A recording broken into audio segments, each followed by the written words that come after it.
اعوذ باللہ السمیع العلیم من الشیطان اللعین الرجیم بسم اللہ الرحمن الرحیم وبہ نستعین وصلی اللہ علی سیدنا محمد وآل بیتہ الطاہرین اللہم صلی علی محمد وآل محمد وعجل فرجهم.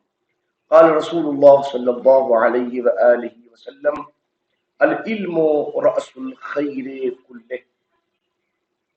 حضور سرور کائنات ارشاد گرامی جس میں آپ بیان فرما رہے ہیں کہ علم مکمل طور پہ ہر خیر کی بنیاد ہے. یعنی اگر آپ کو خیر تلاش کرنا ہے اور آپ چاہتے ہیں کہ خیر آپ کو میسر ہو جائے تو خیر سوائے علم کے کہیں میسر نہیں ہو سکتا. خیر علم کے ساتھ ہے، خیر علم کے ساتھ ہے، خیر علم کے ساتھ. ہر طرح کا خیر مکمل طور پر اگر اس کی بنیاد تلاش کرنا چاہتے ہیں تو صادق و امین پیغمبر کا جملہ ہے کہ آپ فرما رہے ہیں کہ ہر خیر مکمل طور پر اس کی بنیاد تلاش کرنا چاہتے ہیں تو علم ہے. اللہ سبحانہ و تعالی ہمیں خیر سے وابستگی کے لیے علم کے حصول کی توفیق فراہم فرمائے. آئیے کتاب اسکرین کے اوپر موجود ہے، ملاحظہ فرمائیے. گفتگو کا محور اور گفتگو کا عنوان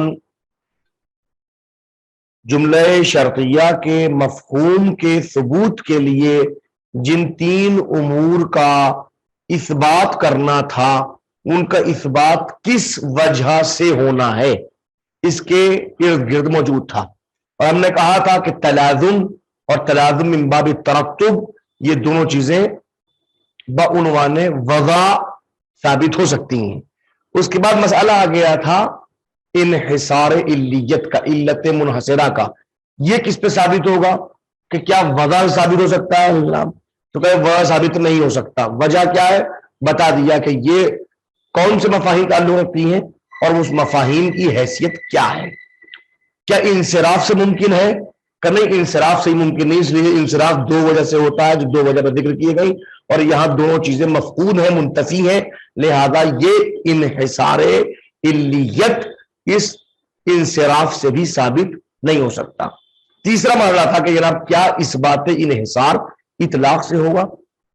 اطلاق سے مراد متکلم مقام بیان میں ہے. تو اب انہوں نے کہا تھا کہ یہاں دو شرطیں، دو تصور دو طرح سے ہو سکتا ہے. یعنی کہ اگر ہم اس بات انحصار اطلاق سے کر رہے ہوں تو دو طرح سے کام ہو سکتا ہے.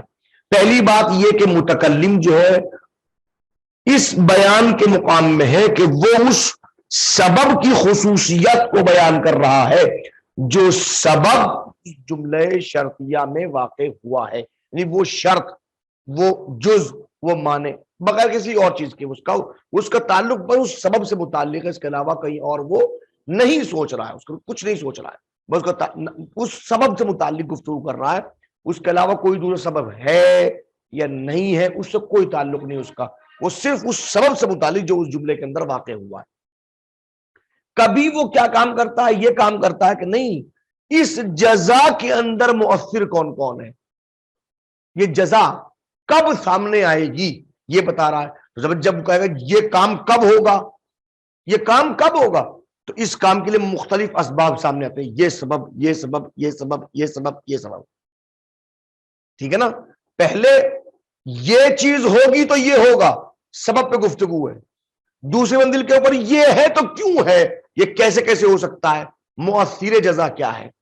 تو یہاں مختلف اسباب، دو ہی شکلیں ہو سکتی، تیسری کوئی شکل نہیں ہو سکتی.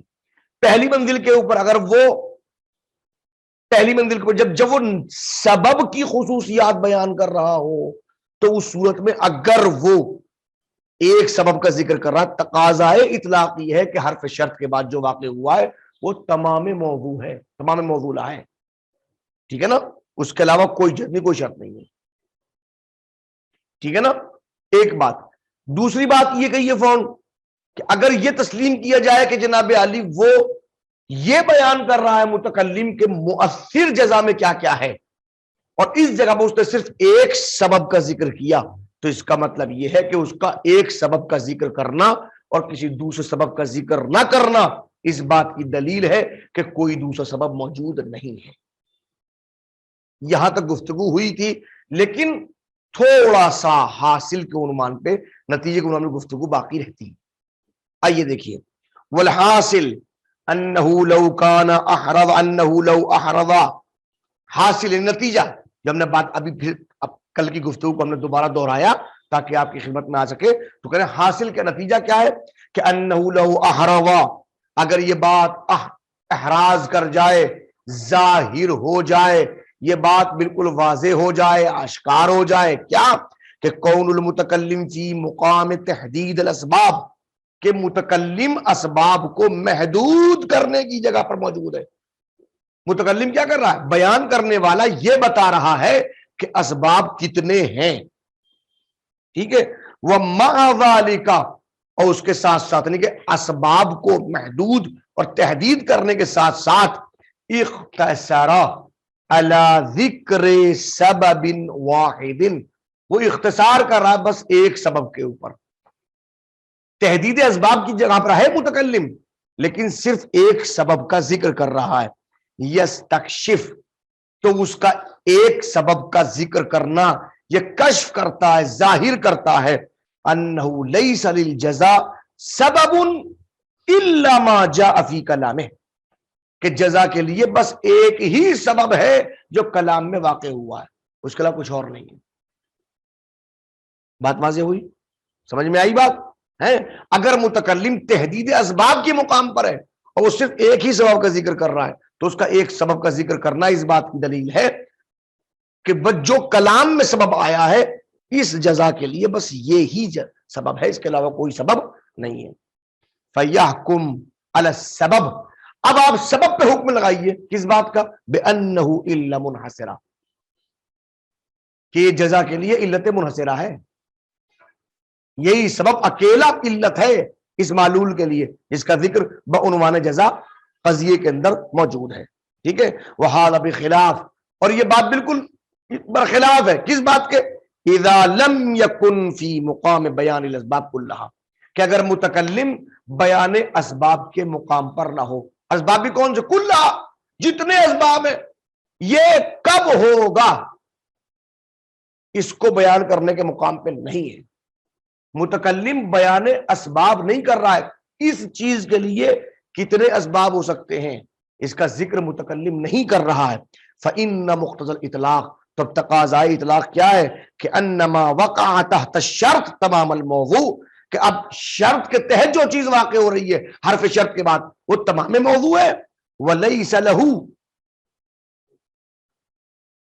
اور اس شرط کے لیے نہیں ہے جزء آخر، کوئی دوسرا جز غیر مذکور کا ذکر نہیں کیا گیا، یعنی اب اس کے ساتھ کوئی اور ایسا جز نہیں ہے کہ یہ ایک جز ہو یہ ایک جز ہو، ایسا بالکل نہیں ہے۔